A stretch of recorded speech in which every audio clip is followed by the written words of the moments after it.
All right, everyone, welcome back here. SportsBook Sports, all things sports betting. I am your host, Connor. Without, again, my boy GA. He's out doing some personal things. So I wanted to keep this going with the 100K challenge. Probably discuss a little bit of the NBA Finals and my perspective on Game 5 here tonight. Been a great, exciting series so far. So definitely want to dive into that a little bit. And then also, dive back into the picks that we had for yesterday and also get into the 100K challenge picks for today. But before we get into everything, definitely give us a subscribe here on YouTube at SportsBook Sports. Follow the Instagram as well at SportsBook Sports, and then follow the Twitter, SportsBook Talks. Like, subscribe, follow all those. Continue to do so and get those out there and share the page also if you have the opportunity to. So just to dive though right into it, what I got going for the picks from yesterday, just to also give you a recap from what we had yesterday and so far with the 100K challenge. We're at Greg's at 11-21 overall, 8,600 just about in his bankroll starting from the 10K. And he's down about 1403.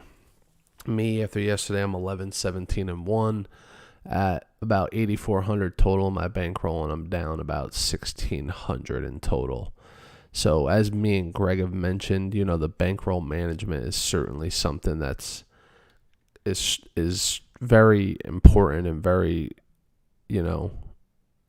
It's a huge factor when it comes to sports betting, because those that get a little antsy and those who want to hit the big lick on a certain day, those are the ones that end up losing money quicker than you could even imagine. So it's something that you need to recognize if you're going to get into this seriously and try to make a living off it, that it needs to be something that you treat more like the stock market instead of like the lottery, because you're ultimately not going to be able to get what you want out of it if you try to hit the home run every day. Because look at the fucking Yankees lineup. It's either you strike out or you hit a home run. So that's sort of what it would be with this, but you're going to 100% have more strikeouts than you do home runs. It's just without a doubt. It's just the way this industry is built. And then also, when you dive deeper into it, there's more to it than just the freaking, the even bets, like the juice that Vegas has and everything that comes with it. So as I was saying, when it comes to building a bankroll, you want to stay strict with your units, stay consistent with what you have going on, and just continue to push forward and fight through the battles that, me and Greg are going through right now, and just continue to fight moving forward. One thing I thought was interesting, and I'm going to sort of dive into my analysis on the NBA games tonight. So I was skating around on FanDuel, and truthfully, the way I think the Bucks have played the last couple games has definitely changed my perspective on this series, and I feel like a lot of the public overall is still sitting with Phoenix, which, I'm not surprised. They've been playing great, but I think the Bucks have sort of built that confidence up and sort of figured out where, they're where they find themselves being the most successful against this team. So I've just been looking through some of these NBA Finals picks that you can see sort of here, and I really truthfully think that the Bucks as the champion at plus 125 right now is great value. When the series started, unfortunately they obviously didn't have Giannis, so Vegas was a little skeptical on that. You think.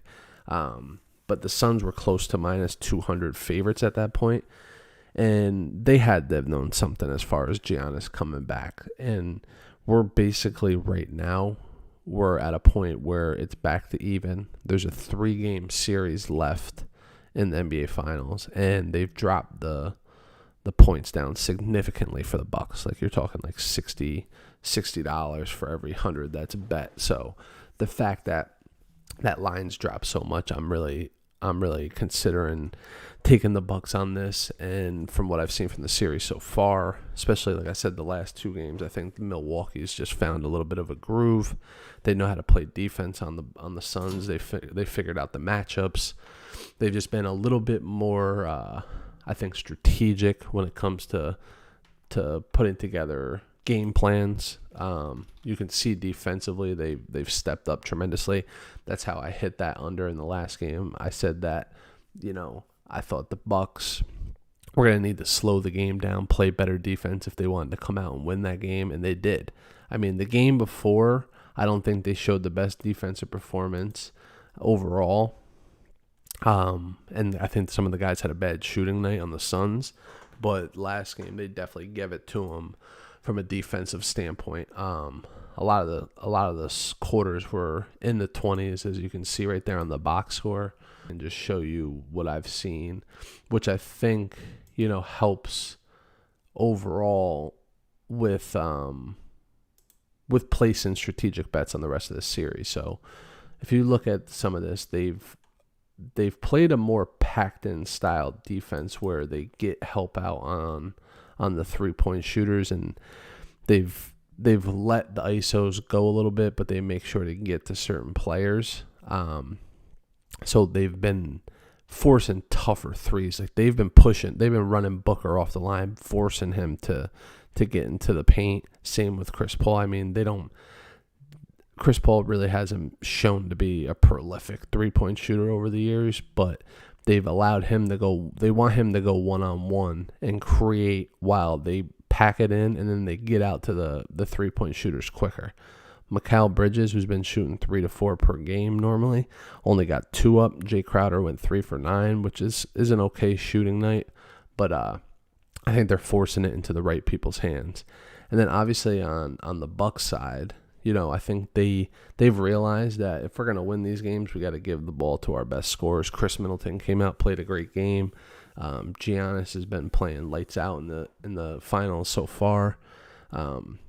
If Drew Holiday could just somehow put it together for them and put together a decent night, I think you're going to see them put something together to close out this series handedly. And also one adjustment that I don't know if everyone's noticed that the Bucks have made is that Brook Lopez has played significantly less minutes in the last couple games. This one he only has 19. He only had 19 in it. They've been playing Bobby Portis and Pat Connaughton off the bench a lot more, which I think feeds them because Ayton's like he's a big guy down low, but he's not a dominant force. He's more of a finesse type guy who plays ball around the rim, has a good touch, but he's not some back him down type player, and that's something that Bobby Portis can handle, Giannis can handle. So as you can see, 19 minutes for the last game for Brook Lopez, 21 in this game. And then even game 2, I think they shut it down a little bit for him, which I think is good because they needed to adjust. They needed to adapt to what they were throwing at him. So 28 minutes. I think that was right around his average for the most part, but Bobby Portis has obviously been playing more minutes, which I think is great. Great idea. Great spark off the bench. So I think that's a great adjustment by the Bucks coaching staff for that one. But what I'm going to do is I'm just going to dive right into the picks for tonight. We got a few things on the board. Greg looks like he's got a sizable parlay going. So he's got the Dodgers money line, Brewers money line, A's money line, and Blue Jays money line. 250 to win 1,100. I know he's got some golf picks that are still in. My golf pick took a L. Didn't make the cut. Played fucking horrendous. Terrible, terrible showing by him. Never will bet him again. But just something that you learn from. I remember I was speaking with Greg about it prior to the game, and he mentioned that, or I mentioned to him, I was like, I like this guy to make the cut so much, I should bet him not to make the cut. And he was like a minus 140 to make it, but then to not make it, he was like plus 110. So should have fucking faded myself on that one because I think I know golf, and then, golf's one of those sports that you just never know about. But my 2 picks for the day, I got 550 to win 500 on Milwaukee tonight, plus 4. If you, I would even shop the line a little bit because I see it moving up. A lot of people are on the Suns tonight, so about 75% of the public, 70% of the money on SportsInsights.com. But if you can find it at 4.5, that would be even better value. I took it at the 4, and I might even, for my 100K challenge, I'm just taking that, but I might sprinkle some on the side on the money line because I like the way the Bucks have been playing. I think they're going to show out tonight. And then also for my second pick, sort of fading Greg on this one. I got the Rangers plus 1.5, 500 to win 580. I've been fucking smacking myself in the face by doing this dumb shit the whole year and betting against the Blue Jays. Don't know why I keep doing it. But I think who they have on the mound today is a solid matchup that they could potentially, he could hold the Blue Jays down to not as many runs as they've been scoring. And this Rua dude for the Blue Jays, I had a stat thrown at me by one of my boys that he gives up a run pretty much every first inning. So I see the Rangers coming out today and putting some runs up early and getting ahead. And then, that 1.5. I do like the Rangers to potentially win this, but I'll take the 1.5 with the juice. So those are definitely what I think is a good fit for the matchup today. Like I said, the pitching matchup, obviously it's tough to go against the Blue Jays because they have fucking crazy bats. They hit home runs left and right. But I think tonight could just be an off night for them.